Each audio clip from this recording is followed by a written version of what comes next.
Boa tarde a todos. Meu nome é Daniela Mello. Estamos aqui em mais um Papo de Mãe. Hoje com a minha amiga Ana Paula Canto, para falar de um tema super importante relativo ao cyberbullying. Para quem não conhece, o projeto Tão Aventureiro nasceu a partir de uma experiência vivencial minha. E percebendo as minhas dores, eu comecei a desenvolver um olhar sensível para as dores do meu filho. E comecei a me perceber como fundamental ponto de apoio do meu filho na transformação e na consolidação desses passos necessários à ressignificação também das dores vivenciais dele. Para quem não conhece, o projeto Tão Aventureiro, ele tem o propósito de trabalhar valores humanos exatamente com o viés de tentar apoiar a consolidação dos passos dessas crianças. Então, a ideia é trabalhar, como nós já estamos trabalhando, temas sobre o bullying, temas sobre a questão das diferenças e como é importante desenvolver um olhar empático para o outro. E esse olhar empático a gente estabelece na infância, né? A partir do momento que a gente pode trocar com a criança e apoiar essa formação humana. Eu estou aguardando a Ana entrar, acho até que ela já está por aqui. Deixa eu ver. Que ela vai trazer um tipo super especial de bullying. E quando eu falo de bullying, o bullying é algo que mexe profundamente na vida da criança. Deixa um impacto profundo na vida da criança. Quando a criança sofre uma dor proveniente de uma exclusão, proveniente de uma segregação, por qualquer razão que seja,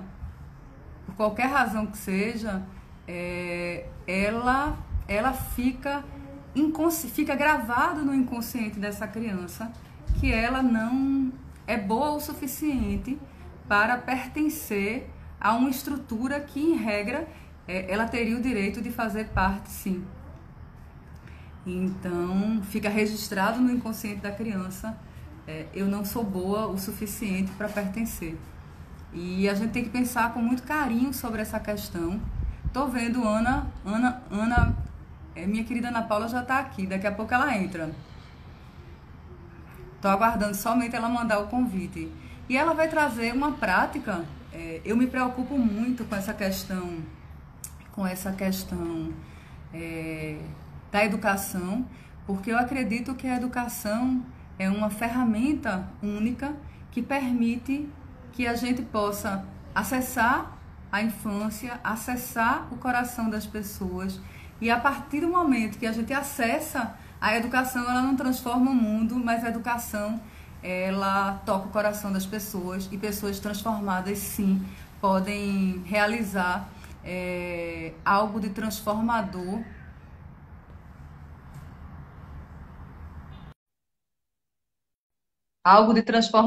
na sociedade da qual ela faz parte. Oi, Ana, Olá! que coisa boa! Muito bom ter você aqui com a gente, viu? Para bater um Muito papo bom sobre esse estar assunto aqui com tão novo. vocês. Gente, para quem não conhece, essa aqui é a doutora Ana Paula Canto, certo? Especialista nesse assunto que a gente está. Ela é advogada, integra a ESA, minha colega da comissão, coordenadora de comissão da ESA, e ela é especialista em cyberbullying. Eu brinco, eu digo sempre que o bullying, ele deixa sequelas irreversíveis, né, Ana? Na vida das Exatamente. crianças. Um monte de gente Olha, querida, né? Rosiana, Rosiane, Dana, uma linda, Dani Janguier, Flávia. oi, Oi, Flávio, tudo bom, um pessoal? beijo, meus amores. Muito Bem-vindos. bom ter vocês. aqui com a gente. A conversa vai ser boa hoje, né? Vai ser boa. Trouxe até um cafezinho. Eu tô com um chazinho aqui, para a gente conversando e trocando ideia sobre esse assunto. Então, eu estava dizendo que eu me preocupo muito, Ana, com essa questão da marca do bullying na vida da criança, porque ela atinge, em tese, a escola deveria abraçar essas crianças. E quando essas crianças elas se sentem segregadas, ou por uma exclusão, ou por qualquer outro tipo de prática, de qualquer preconceito, porque o bullying tem muito ali a questão do preconceito, que é um padrão que a criança traz, né, e reproduz e devolve na Sim. escola. E isso deixa aquela criança muito afetada. Me fala um pouco, Ana, na tua experiência e dentro do estudo que você tem, se primeiro explica o que é esse danado do cyberbullying, né? E fala um pouco sobre o impacto que ele pode deixar na vida dessas crianças. Obrigada mais uma vez, né? Eu quero agradecer a todo mundo que está aqui. Muito bacana conversar com vocês. Eu quero agradecer ao Tão Aventureiro. É um prazer muito grande realmente ter, através das conexões, né, chegado até você. E assim, a gente frequentava os mesmos lugares, tem os mesmos amigos em comum e não se conhecia, né? Então, bacana que quando a gente veio a se conhecer, eu também acho que tudo tem um tempo certo, né? E tudo tem um propósito. E eu acho que foi o momento certo mesmo da gente se conhecer. E se Deus quiser, muita coisa boa vai surgir daqui. E eu já quero agradecer a oportunidade, né, de conhecer você e de estar aqui com você. Então, para a gente começar a conversar um pouquinho, eu queria Eu me que agradeço, apresentar. viu, Ana? Eu que agradeço. Já lhe interrompendo, sem querer lhe interromper, já lhe Pode interrompendo. interromper sempre. Oi, O Josi, projeto, Samuel. então, agradece muito, muitíssimo. Certamente, as coisas não acontecem por acaso e muita coisa boa vai vir a partir desse encontro. Exato. Então, para falar um pouquinho rapidamente de minha história, né, em relação a esse tema, eu sou advogada, especialista em direito digital, né, e como a área de direito digital, ela me achou, né, ela me escolheu desde a época da faculdade.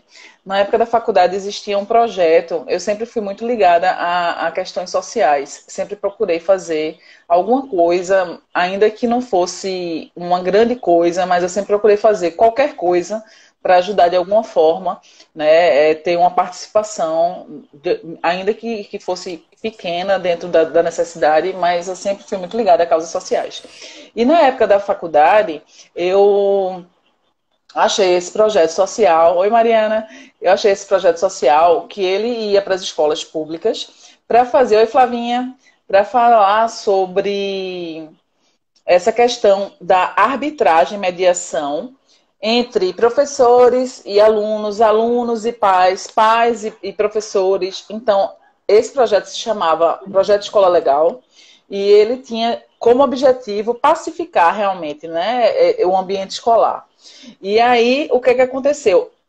Com a minha prática nesse projeto social, eu percebi que existiam muitos problemas relevantes, além dessa questão de desentendimento, dessa questão de drogas e todas essas questões que a gente sabe que existem no contexto, né, de uma escola pública, que era justamente essa parte que a internet entrou na vida das crianças e dos adolescentes sem que eles estivessem preparados para receber tudo, né, a parte boa e a parte ruim que vem com essa ferramenta, que é uma ferramenta maravilhosa, mas se você não souber realmente usar, ela pode ser uma ferramenta até mortal.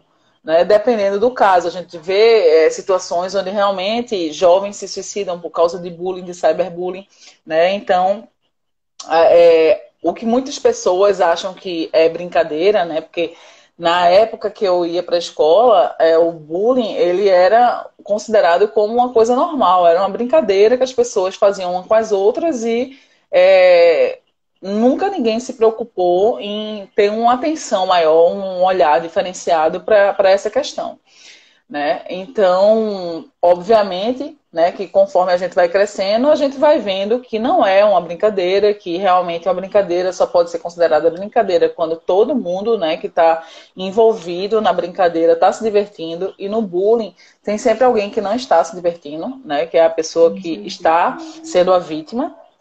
Né? Algumas pessoas gostam de usar a nomenclatura de a pessoa ativa e a pessoa passiva. Nesse contexto do bullying, eu gosto de falar de vítima mesmo, porque é o que a pessoa é, né? Ainda que o contexto ao em torno da situação faça com quem esteja praticando, por exemplo, também uma vítima em outra, né, em outra situação, mas, querendo ou não, a pessoa que está sofrendo bullying é a vítima. Então, quando eu comecei a perceber que não só o bullying, como várias outras coisas que estavam acontecendo nesse contexto das escolas e na vida dos jovens, aí eu pensei, vou tentar fazer um projeto para levar para as escolas públicas essas informações que eles realmente não têm. E aí, desde então, desde o final de 2015, começo de 2016, que eu venho fazendo esse projeto, né? Eu separei alguns temas, cyberbullying, bullying, né? Porque não tem como eu falar de cyberbullying sem falar de bullying, pornografia de vingança, compartilhamento indevido de nudes, jogos e desafios arriscados e tudo isso que eu tento falar desde então nas escolas públicas e venho fazendo até hoje, né? Então, meu sonho é que nas escolas, não só públicas, como também particulares, consigam incluir, entender a importância, né, de todos esses temas e incluir uma cadeira de educação digital na grade escolar, né, para que as crianças realmente consigam compreender, né, o perigo, a dimensão de tudo que elas estão fazendo. Exatamente. Porque, por exemplo, uma jovem que está... Se você me permite, desculpe estar lhe interrompendo, mas a gente está conversando aqui. Tem que interromper mesmo, senão eu vou falar até amanhã. Não, mas assim, a gente está aqui para te ouvir falar. Você aqui é especialista no assunto. Mas a coisa do bullying, ele causa muito sofrimento. A gente sabe que tem sempre alguns se divertindo de forma perversa, porque não tem a empatia necessária. E a empatia é algo que a gente estimula a partir de casa. E a escola tem que estar preparada para isso. Exato. E essa questão da virtualização... eu acho que nós não estávamos preparados para tanta tecnologia. Se nós não estávamos preparados, e a gente percebe claramente que as relações humanas foram precarizadas a partir de tanta tecnologia ofertada, imagina as crianças que estão mais despreparadas ainda para lidar com isso, né? Exatamente. E ainda tem a questão de que a tecnologia, nem sempre os pais, quando ofertam um mecanismo, um celular para um filho, muitas vezes ele não tem como estar controlando aquele conteúdo o tempo inteiro. Exato. Não é isso? É um problema. Me fala um pouco, Ana, sobre as formas, porque para mim, eu confesso, aquele bullying da escola, eu ainda te digo, é muito importante esse teu projeto, é fundamental. O Tão Tão Aventureiro, a gente estava trocando a ideia e vamos fazer muita coisa boa, gente, se Deus quiser. Se Deus quiser. A pauta do Tão Tão é a pauta de direitos humanos. Exato. É a pauta da igualdade, da empatia, da mediação, do desenvolvimento de valores humanos que permitam a construção de uma sociedade mais justa. E meu sonho, que é esse sonho que te move, esse sonho de transformação humana efetiva, é levar essa pauta para a escola, porque se a gente não leva a pauta efetivamente para a escola, a gente muda o quê? Exato. O debate tem que ocorrer, sem dúvidas, na escola e também na família. Eu sempre digo que para a gente combater o bullying e o cyberbullying, que é o tema da nossa live, a gente tem que combater em todas as frentes. Na escola, na família, com os amigos e também o Estado. Se a gente não tiver todos esses, né, esses pilares reunidos no combate, a gente não consegue ter uma eficácia no combate, porque não adianta nada eu ensinar o meu filho aqui em casa e ele chega na escola e vai ter que aprender a se virar sozinho e a sobreviver num ambiente hostil, onde os diretores, né, os professores e os coordenadores não estão muito preocupados com o que está acontecendo ali, né, e quando você vai questionar, você percebe que a incidência piora, né, o problema aumenta, né, porque você Se você foi denunciar e nada foi feito, então você vai piorar consideravelmente a sua vida. Então a gente sabe disso, então muitas pessoas, muitos jovens e crianças sequer chegam a denunciar, né? E aí o professor ele tem um papel fundamental nesse contexto para que ele perceba o que está acontecendo e ele, né, se coloque à disposição para ajudar e ser essa ponte entre direção, coordenação e o aluno e quem está ali naquele momento fazendo essa prática de bullying. Para a gente conversar um pouquinho, eu queria dizer para vocês algumas coisas que eu acho importantes. Primeiro, que o bullying não é um fenômeno recente. Né? A gente já ouviu falar de bullying desde 1240 depois de Cristo, a gente já ouviu as primeiras questões sobre bullying. Né? Com esse nome, então, a gente começou a ver mais ou menos no período de 90, né, e quando começaram os primeiros contatos, assim, e teve até um problema de um aluno que sofreu bullying, e aí ele se matou, e aí toda a população da cidade realmente se moveu para combater, enfrentar, e aí os níveis realmente caíram, né, de bullying em relação a, se eu não me engano, foi na Noruega que isso aconteceu. Então, a gente vê que não é nada novo, não é uma coisa que já acontecia, só que o que acontece? Com a questão da internet, o problema ele foi elevado exponencialmente a uma outra dimensão. Né? Porque, por exemplo, se eu sofri muito bullying, né? Então isso é uma pauta que também faz parte da minha vida. Eu sofri muito bullying, né? Eu era gordinha, eu usava óculos, né? E eu era muito desengonçada. Então eu sofri muito bullying. E óbvio que ninguém gosta de sofrer bullying e óbvio que isso afeta de alguma forma a sua vida, mesmo que inconscientemente, né? Inclusive eu estava conversando, né, aqui que desde que começaram esses estudos em relação ao bullying, se tem uma estatística do Jornal Americano de Psiquiatria que a criança que sofreu bullying, ela tem reflexos desse problema até a 6ª década da vida dela. Ou seja, veja como é uma coisa relevante e importante de ser combatido, né? Realmente é necessário, é uma pauta necessária. Talvez as pessoas ainda não tenham tido consciência da importância, porque não se fala tanto quanto eu gostaria que se falasse, né? A gente fala quando acontece um episódio, né, um episódio dramático, um episódio trágico, alguém se matou ou alguém virou notícia, como a gente teve aquele episódio do menino Quaden, né, que ele sofre de nanismo e viralizou o vídeo dele chorando, dizendo que queria se matar porque não aguentava mais sofrer o bullying na escola. Então, quando acontecem coisas assim, né, a sociedade volta os olhos para o bullying, para o cyberbullying. Quando isso passa... É como se... mais jovem, as crianças, elas não estão, os adolescentes e crianças, eles não estão estruturados ainda. Exatamente. Eles não sabem lidar com as emoções. Então, muitas vezes, eles frustram num nível que eles sucumbem. Eles adoecem. Exato.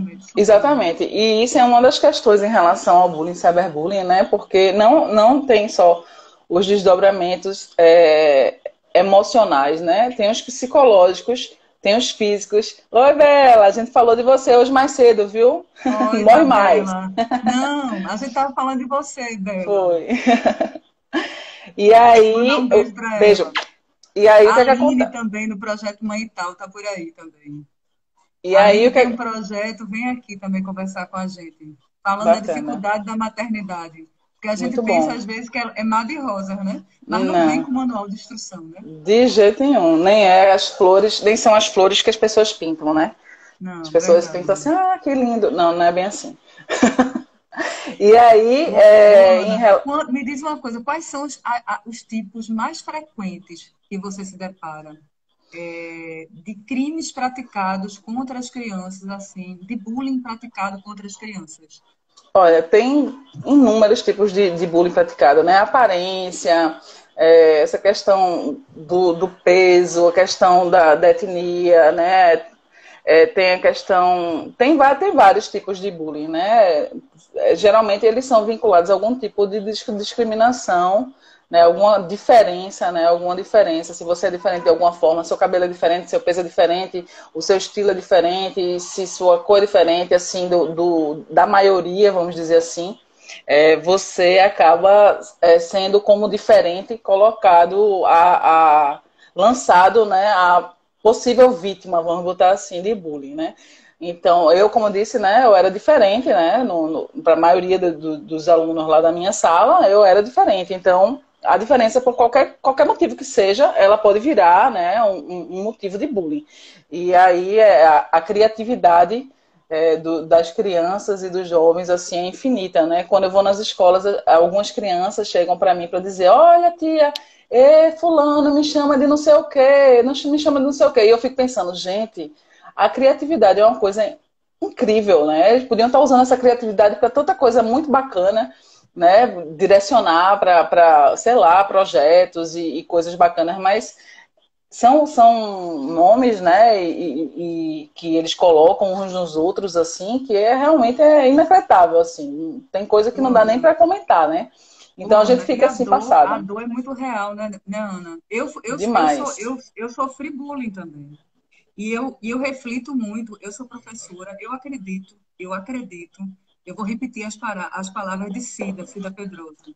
Eu gosto dessa expressão que ela usa. Esperançar, esperançar. É aquela esperança ativa de quem tenta mudar as coisas. Eu esperanço a mudança. Eu esperanço a mudança. Esperançar a mudança, eu falo sempre dessa coisa, dessa PEC, dessa latinha que vendem de felicidade, que a pessoa tem que se encaixar num determinado perfil. E no final das contas, a raiz de tudo está no não acolhimento do diferente, ou ainda na Exato. reprodução do Do que a inconsciente, gente, do que que fica no supostamente é inconsciente normal, né? coletivo do que é É, normal, do que é exato. aceitável socialmente Exato. falando. E não existe isso, né? Não existe o que é normal, o que é diferente. Para mim, todo mundo é ser humano, independente de se é Isso, assim ou assado, mais alto, mais baixo, mais gordo, mais magro. Tanto faz, gente. Todo mundo é ser humano, todo mundo tem sentimentos, todo mundo, né, vai sofrer com aquela situação. E assim, eu sempre tento colocar muito nas minhas palestras essa questão de que se fosse com você, né? Vamos se colocar no lugar do outro. A questão da empatia é fundamental para a gente combater o bullying. Se fosse com você, o que é que você sentiria? Se fosse com sua mãe, com seu pai, com um colega que você ama, com seu irmão, como é que você sentiria? Né? Então, o combate não só em você não fazer, como você também não dar palco. Né? Porque o bullying, a pessoa que faz bullying, ela gosta de palco. Ela tem essa necessidade de atenção, que é como você falou, que também é um problema, que ela também tem problemas, como eu falei anteriormente, né? Óbvio que a pessoa também tem os problemas dela, que não está sabendo lidar em alguma medida, né? E está passando, de alguma forma, para os próximos, uma maneira de se sentir melhor, de se sentir mais poderoso, de se sentir mais popular. E isso tudo, muito provavelmente, também é para ocultar um problema que ela está passando, entendeu? Não sim. só na escola, pode ser na casa, né, com os pais. Então a gente não sabe qual é a situação que ela está vivendo naquele contexto para ter Qual chegado é a até raiz da ali. disfuncionalidade, né? Exatamente, Porque é a mas questão da emoção primária e emoção secundária que está associada a exato, uma que tem a ver com a minha história, com a história de vida da criança. É exato. muito complicado. Desenvolver essa inteligência emocional É. que eu acho fundamental. Muitas vezes a escola, nem sempre a escola está pronta para lidar com esse tipo de demanda. Exatamente. É porque é uma coisa delicada, né? Você vai ter que tocar na parte íntima, né? Você vai acabar chegando, talvez, onde você não queira, né? Então, realmente, nem todas as escolas possuem psicólogos, né? Para poder ajudar nessa demanda. Então, realmente é uma coisa que a gente fica até. Às vezes você percebe que as pessoas que estão ao redor, os adultos, eles ficam até sem jeito por não saber muito bem como lidar, o que fazer, como agir, né? Então a gente percebe também isso, essa falta de, de tato com a questão em si, né? E aí o que é que acontece? Quando a pessoa não acha o que fazer, a coisa vai, né, continuando, né? Deixa eu fazer um comentário, Ana. Tem uma pessoa aqui, eu acho que é Marina, que está citando um caso de um empregado que acabou matando a própria mãe entrou com ação porque a mãe não aceitava ele, alguma coisa de não pertencimento. Eu acho, assim, eu estudo a questão sistêmica e eu acredito muito que que o universo está todo, que tudo da nossa vida é um quebra-cabeças, é tudo são peças de uma mesma engrenagem. E na engrenagem, enquanto na formação da criança, não sei se você concorda comigo, eu acho que é estruturante a criança saber se sentir acolhida. De repente, quando a criança não é acolhida, o que vivencia, ou por parte da mãe, ou por parte do pai, algum tipo de rejeição, essa rejeição é uma dor, eu acho que a dor do não pertencimento, de não se sentir, não ter direito, de não se sentir pertencente à família, à escola, ao trabalho, a dor da Exato. exclusão, ela gera uma disfuncionalidade muito grande. Não sei se você concorda comigo. Total, e isso a gente não vê só, isso aí a gente não pode, não precisa limitar a crianças e adolescentes, como você falou, isso pode acontecer em qualquer lugar, em grupos de trabalho, né, onde existem pessoas reunidas em grupo, essa questão da exclusão, ela pode acontecer. E não, obviamente, não é uma coisa legal, né, então é uma coisa que deve ser combatida, porque eu vejo muito isso, muita gente fala de empatia, de sororidade, disso e daquilo, mas na prática, quando a gente vai ver, né, a pessoa faz outras coisas, ela tem outras condutas, né, de segregar, de discriminar, de botar de escanteio. Então, tudo isso aí, né, a gente também pode considerar como formas, né, de você praticar o bullying, né? Quando a gente fala de bullying no contexto de trabalho, né, as pessoas chamam de mobbing, né? É considerado mobbing. Mas, assim, para falar de forma bem simples, independente do nome que dão, né, quando você está criticando uma diferença ou alguma coisa que a pessoa tem que a torna um pouco diferente dos demais, você já está praticando bullying, né? Com uma coisa reiterada, constante, né? Deixar isso bem claro, né? Porque muita gente também usa o bullying de forma inadequada. Para você definir como bullying, essa prática tem que ser reiterada, constante, né? Sistemática. Então, é uma coisa que a pessoa sofre cotidianamente, sempre, não é uma coisa pontual, né? Pontual é uma coisa desagradável, mas não é considerado bullying. É aquela coisa mesmo realmente que a pessoa se incomoda, porque é sempre, né? Então, pegam a pessoa para Cristo em alguma coisa determinada e aí vão, né, fazendo bullying, geralmente na escola, porque todo dia está todo mundo na mesma, né, no mesmo local, com as mesmas Luana, pessoas, então existe esse bullying. Oi, Cíntia. então Oi, é Mari. recorrente, né? Então é Exato. recorrente. É intencional, só configura bullying se for intencional, ou seja, aquela pessoa quer provocar aquela dor no outro, é de propósito, em outras palavras, trocando em miúdos, é de propósito, e é contínuo, né? É É, continuado, é uma ação continuada. A questão do proposital é relativo, né? Porque às vezes, como eu te falei, as pessoas que estão praticando, né, ativamente, elas acham que estão brincando e elas sempre justificam na brincadeira. Então, na cabeça delas, aquilo ali não pode ser uma maldade porque é uma brincadeira, né? O que a gente precisa fazer é mostrar que não existe brincadeira quando alguém não está se divertindo.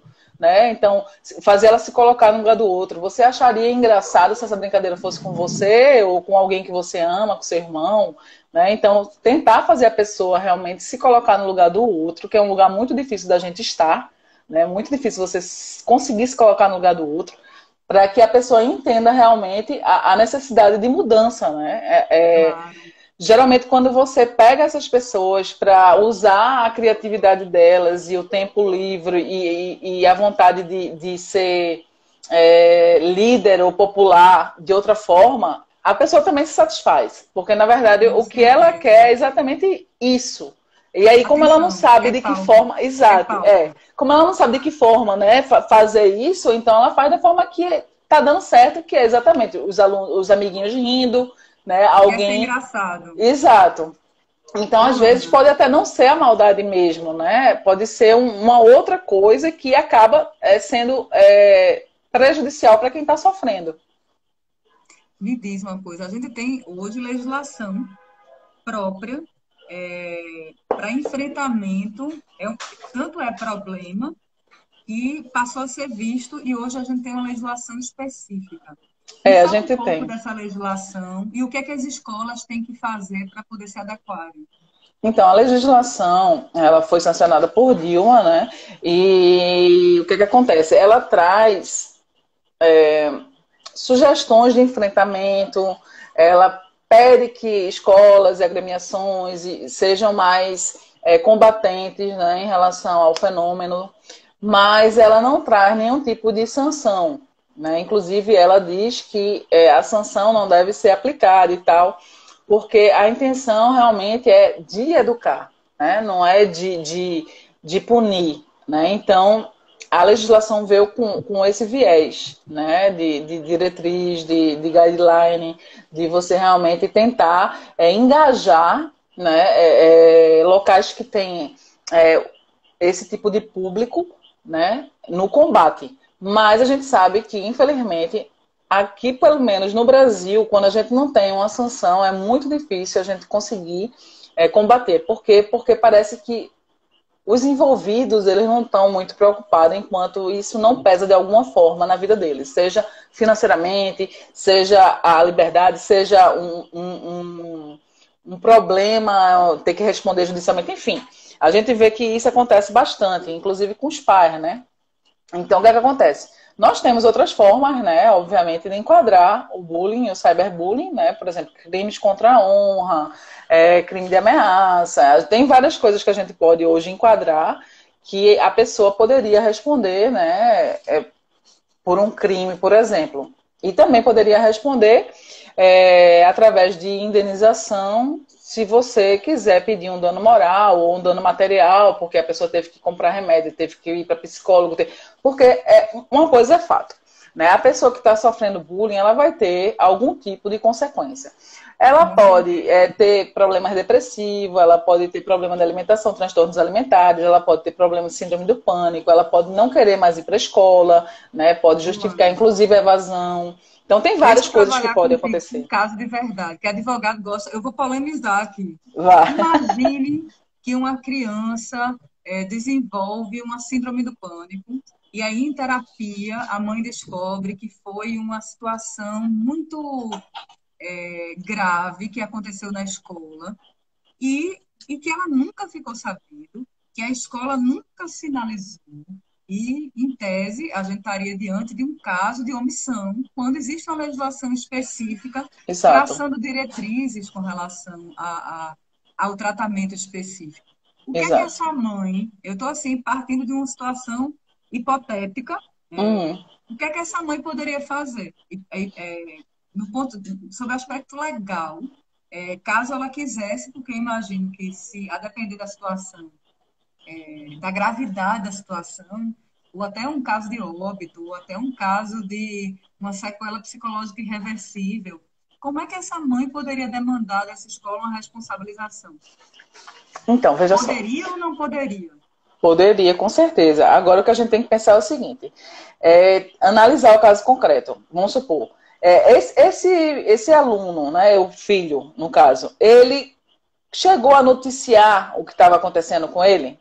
Né? Porque, assim, como eu te falei, embora o papel do professor seja muito relevante, né, no contexto de perceber, a gente só pode realmente questionar quando existe algo explícito que foi falado, né, e foi ignorado. Né? Então, olha assim, tá dizendo, já aconteceu com meu filho e ele tinha apenas 4 anos. Pois é. É uma pena, né? Essa pessoa Tadinha. comentou lá atrás. Foi a primeira Cíntia, que uma querida, é de São Paulo. Eu não sei quem foi. Mas, e aí, enfim, o que acontece? É verdade, e essas situações acontecem. Exatamente. E acontecem todo dia. Exatamente. E aí, o que acontece? Se procurar saber, né? Se realmente o filho chegou a conversar com alguém da escola sobre isso que estava acontecendo, né? E se esse alguém da escola ele realmente tomou algum posicionamento, né? Se ele teve alguma atitude em relação a isso, né? Se ele teve alguma atitude em relação a isso e não comunicou aos pais, então ele falhou, né? Porque está acontecendo alguma coisa com o filho e ele não está comunicando os pais sobre o que está acontecendo, já é uma falha grave, né? E se ele estava sabendo, então, ele pode ser responsabilizado, né? Pode responder por danos morais e materiais, ter que pagar, inclusive, o tratamento, né? As sessões e tudo mais, porque realmente falhou por omissão, né? Então, a escola, ela tem sim como ser responsabilizada, né? Inclusive pelo Código de Defesa do Consumidor, porque quando a gente fala de uma escola particular, existe uma relação de consumo, e quando a gente fala de uma escola pública, né, o Estado ele poderia ser responsabilizado, porque pelos mesmos motivos, né? Mas obviamente a responsabilização não vai para a escola, porque a escola ela é ligada ao Estado, né? Mas pode sim, com certeza, responsabilizar.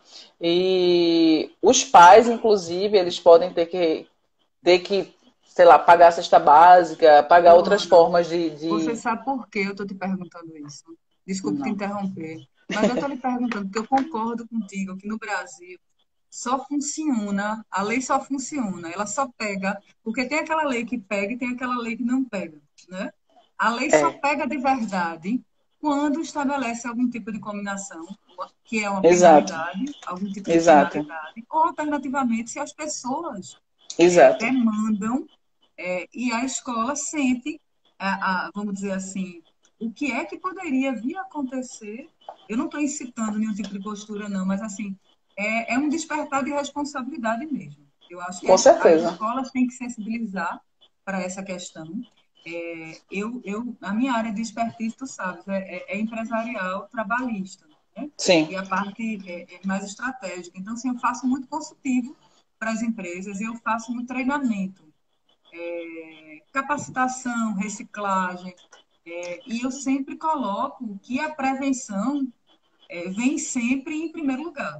Se sim, você não sem quer ter dúvida. problema judicial, você tem que ter um olho na prevenção, né? Se não tiver, já viu. Exatamente, exatamente. E como você falou, né? Se não tem sanção, dificilmente a gente vai observar, porque eu fico assim revoltada com essa postura, né, da sociedade, porque a legislação, uma vez que ela exista, né, ela tem que ser observada, tem que ser seguida, né? A gente, contudo, vê aí posturas como você falou, que a lei não pegou, que as pessoas tiram por menos, não observam, e realmente isso é muito triste, porque legislação, ela não é tipo uma gripe que a gente pega ou não pega, né? Ela é feita para ser cumprida. Então, as pessoas, elas têm que ter esse discernimento, e aí vai de uma postura de cada um, que tem que ser uma postura pessoal mesmo, de perceber a importância né, do ordenamento jurídico para a sociedade como um todo. Então, com certeza, é uma coisa que eu sempre bato muito na tecla. Muita gente é contra esse pensamento, né, de dizer que teria que ter uma punição para o bullying, para o cyberbullying, mas eu acho que a punição é necessária no contexto social, porque quando você educa seu filho, por exemplo, e você quer que ele faça alguma coisa, ou não faça alguma coisa, e ele desobedece, o que é que você faz? Você Eu pune ele chamo a de alguma atenção forma. dele, eu vou chamar a Ou você atenção vai botar um dele. castigo, ou você vai tirar alguma coisa que ele gosta, ou você vai ter algum tipo de punição para que ele entenda que aquilo ali que ele está fazendo é errado. Então, é a mesma coisa, né? Por analogia, é exatamente a mesma coisa. Mas o que acontece é que hoje em dia, a questão da educação, e aí eu estou compartilhando contigo uma percepção que eu tenho, Uhum, antigamente o professor era visto com muito mais respeito, assim, exato. do que hoje é visto, porque com a questão da, sobretudo, eu estou falando, citando mais faculdades, que são muitas universidades, mas eu penso que de modo geral, o excesso de demanda gerou uma precarização, vamos dizer assim, nesse respeito reverencial antigamente, que se tinha a pessoa do professor. Mas E aí, Dani, aí aí eu vou te dizer, não é só o virou uma professor. relação de consumo, na verdade. E nessa relação de consumo, muitas vezes não cabe a crítica A educação, severa né? quando a crítica dura, quando os pais não estão preparados, porque veja, as estruturas sociais, elas são constituídas a partir da sociedade, elas refletem os valores de um tempo, né? O direito se transforma em função do tempo que a gente, do momento histórico que a gente está vivendo. Por isso que a gente está em constante adaptação e adequação. A Exatamente. escola, ela reflete, talvez, aí é meu pensamento, Eu concordo. uma construção social. Exatamente. E aí tem um papel ainda mais Oi, importante, Estela. porque é um papel de despertar dos pais. Entende? Exatamente. É transcendente, não é só com o aluno, é com os E pais, aí você, que não você estão fica. preparados para a crítica. Exato, aí fica a reflexão, né? Porque que sociedade é essa onde os pais têm postura de ir contra a autoridade do professor, né? Alguns até chegam às vias de fato aí, chegam a agredir o professor por questões, né, que não concorda com o que o professor, né, fez com o aluno, a exclusão da sala, vou lhe colocar ali na sala para você pensar no que você fez, enfim, com formas de castigo, né, que eventualmente alguns professores e algumas escolas possam ter. E aí, assim, eu concordo totalmente com você. Eu acho que a sociedade, em algum momento, ela se perdeu. O excesso de liberdade, em algum momento, prejudicou mais do que ajudou. Então, essa questão dos filhos, o tempo todo, estarem questionando os pais sobre tudo, o tempo inteiro, na minha concepção, não é saudável. Assim como também não é saudável tirar a autoridade do professor. Né? Então, Sim. eu, quando era pequena, eu fui criada por vó, minha avó me ensinou a nunca responder os mais velhos. Não importa quem é o mais velho. Ele é professor, ele é coordenador, ele é o faxineiro, ele é mais velho. Então, você se recolhe a sua insignificância, que ele sabe o que ele está falando. Você não sabe o que você está falando, você não tem experiência, você está querendo discutir o quê? Tá entendendo? Então, essa relativização de autoridade, de hierarquia, e aí você pode levar isso para todos os âmbitos, familiar, escolar, social, acabou. Né? As pessoas elas não respeitam, não respeitam mais, não respeitam. Então, isso aí é até bom poder dizer isso aqui, porque muitas vezes a gente é criticado quando a gente fala sobre isso, entendeu? E que bom que você pensa parecido comigo, porque realmente, em algum momento, a sociedade ela se perdeu. Em algum momento. Eu não sei dizer em que momento, mas entre uma geração e outra, em algum momento se perdeu. Eu não sei se a geração da gente, que era muito tolhida, resolveu fazer diferente com a geração, né? Com a outra geração, tipo, com os meus filhos, com seus filhos, e perderam a mão na liberdade, né, na discussão de todos os temas, compartilhar tudo o que está acontecendo, e aí os jovens, as crianças e os jovens se tornaram autoritários, se tornaram, enfim, deixaram de prestar atenção na educação, no respeito, em todos esses valores, né, esses princípios que a gente tinha muito forte quando muito eu era pequena, e muito claro, exatamente. A gente tinha limites muito claros. Exatamente. E a gente tinha valores muito claros. Exatamente. Fazia parte de uma geração que tinha uma condução mais rígida nessa construção. Exato. E as crianças pedem, desde o berço, esse limite. Exatamente. Não tem como você educar sem limite, e gente. Assim, eu acho que é na raiz estrutural da formação psicológica das crianças. Exato. A disfuncionalidade está ali, no excesso e na falta. Limite Exatamente. é importante que a gente tenha, porque quando a criança nasceu, cresceu, sabendo o limite de forma clara, ela vai ter um olhar mais, vamos dizer assim, mais centrado sobre o mundo que ela vive. Ela vai desenvolver padrões menos disfuncionais. Exato. E eu vejo assim, alguns amigos meus que são mais jovens, que estão tendo filhos, por exemplo, nesse momento que são pequenos, né? Meus filhos são grandes. Meu filho mais velho tem 27 anos e o mais novo tem 21. Porque realmente eu fui mãe cedo. Mas eu vejo outras colegas minhas, amigas minhas, que têm filhos mais né, de idade mais... começando assim a escola e tudo mais, e eu percebo que realmente falta esse limite. Você percebe a atitude da criança em relação aos pais, a falta de respeito, né? Joga o celular, joga o tablet, faz birra, se joga no chão, não sei o quê. Aí de mim, se eu fizesse isso quando eu, quando eu era pequena, não tinha a menor possibilidade disso acontecer. Então, realmente, em algum momento se perdeu, e eu tenho medo pelas próximas gerações, porque são esses que estão fazendo birra que vão educar os próximos. Então, como é que vai vir essa próxima geração? Né? Totalmente sem Não, limite, totalmente. Então, se eles não mas, Ana, voltarem, a gente vai ter muito problema. eu concordo contigo, mas eu penso que tem pais e mães ainda preocupados com essa formação que tem que ser uma formação menos permissiva, que dê esse limite necessário. Exato. E às vezes as crianças elas adequam no curso da vida a própria disfuncionalidade, né? Às vezes foi com excesso, foi com falta, mas aí a pessoa foi buscando o próprio caminho, né? Darwin que o diga, cada um tem o seu próprio caminhar, né?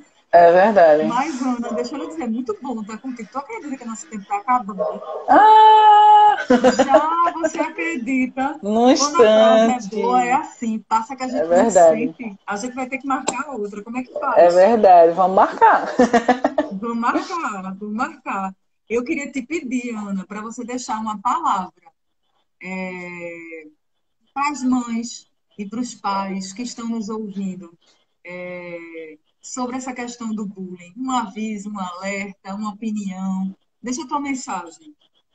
Eu queria pontuar aqui que Larissa falou que a escola se tornou empresa, e aí para segurar o cliente, dar cabimento é muita coisa, as famílias e tal. Eu também acho que a escola se tornou empresa, mas eu estudei em escola particular, então na minha época a escola já era uma empresa. Eu acho que o que se perdeu mesmo foi a imposição dos pais frente à falta, né, de posicionamento da escola, da autoridade, e, enfim, eu não sei bem o que aconteceu, mas alguma coisa aí deu bem errado, muito errado, deu muito errado. E eu queria deixar aí como palavras finais para vocês, que observem os seus filhos, observem o que eles fazem na internet, observem como ele trata os demais, observem o comportamento, porque a criança, ela dá indícios, né, de como ela vê o mundo, de como ela percebe os outros coleguinhas. E aí cabe a você, como pai, como mãe ou como educador, se tiver algum professor aqui, além de você e de mim, perceber essa questão e tentar chegar próximo para tentar reverter o quadro, né? Porque é isso, é a gente tentar o tempo inteiro combater com as armas que a gente tem, né? E com o que a gente pode fazer, que é o quê? É educação, é orientação, realmente é o que a gente pode fazer hoje. Então, eu acho que se todo mundo fizer a sua parte, a gente consegue ainda resgatar, né, esses valores essa educação que realmente a gente precisa urgente fazer esse resgate. É verdade, eu acredito, eu sei que é importante. Que bom que você deixou essa palavra. E é preciso que as pessoas, os pais, estejam atentos mesmo. Nós trouxemos Catarina, nossa querida Catarina da OAB, para falar aqui sobre escutativa. E a minha palavra, sabe, Ana, eu vou deixar nesse sentido. Eu acho que os pais, mais do que nunca, nesse mundo em que tudo é tão perecível, tudo é tão rápido, tudo é tão fluido, que em Já duas dizia horas já Bauman. ficou velho, em 2 horas já se tornou obsoleto, entendeu? Exato. Que eles estejam dentro do tempo que vocês estão com seus filhos, que vocês possam estar presentes efetivamente, no tempo que vocês tiverem, não precisa ter muito, no pouco tempo vocês podem estar lá efetivamente, e que vocês possam sensibilizar essas crianças de que o diferente é só diferente. Nem é melhor, nem é pior. É Exato. diferente.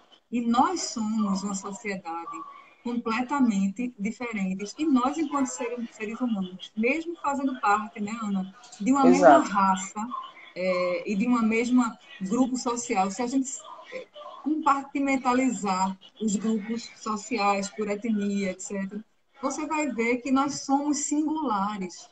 E a característica da raça humana é a singularidade. Não existe ser humano igual. Exato. Somos todos diferentes. Então, gente, vamos desenvolver empatia dentro de casa e sensibilizar para essas diferenças, porque a gente só cresce coletivamente se a gente desperta a consciência para esse olhar empático. Tá bom. Exatamente. E vamos Peraí, vou lembrar que bater uma teremos foto. Fica aí netos, para né? bater uma foto aqui. Nossa. Peraí, que apareceu um negócio aqui. Agora tá E teremos lindo. netos, né? Se teremos Gratidão, netos, meu precisamos amigo. cuidar das próximas gerações a partir dessa, né? Importante. Empatia sempre. É o que, Ana? Desculpa, não te ouvi.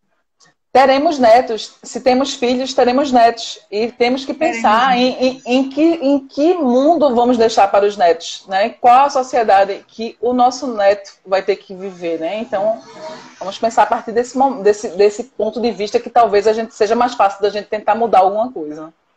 A gente tem que ter atenção para as sementes que a gente está plantando, né, Ana? Exatamente. É responsabilidade Exatamente. social, amiga. A gente está Isso. junto. E quem Tamo está junto. ouvindo aí, Ana volta para falar mais com a gente, que esse papo deixou com gosto, quero mais. Na hora. Beijo, pessoal. Um beijo, meu Tchau, Dani. amor. Minha Obrigadão. gente, muito Beijo. obrigada, Muito viu? obrigada por vocês terem Amanhã ficado nós até vamos ter agora. outro papo de mãe com Andréa Keusti, como parte Ah, da ela é maravilhosa campanha, também. campanha de enfrentamento ao trabalho infantil. Muito bom. Excelente. Só tem Vamos mulheres juntos falar maravilhosas sobre esse aqui. assunto. Um Beijo. beijo bem grande. Fiquem Tchau, com tchau, Deus. gente.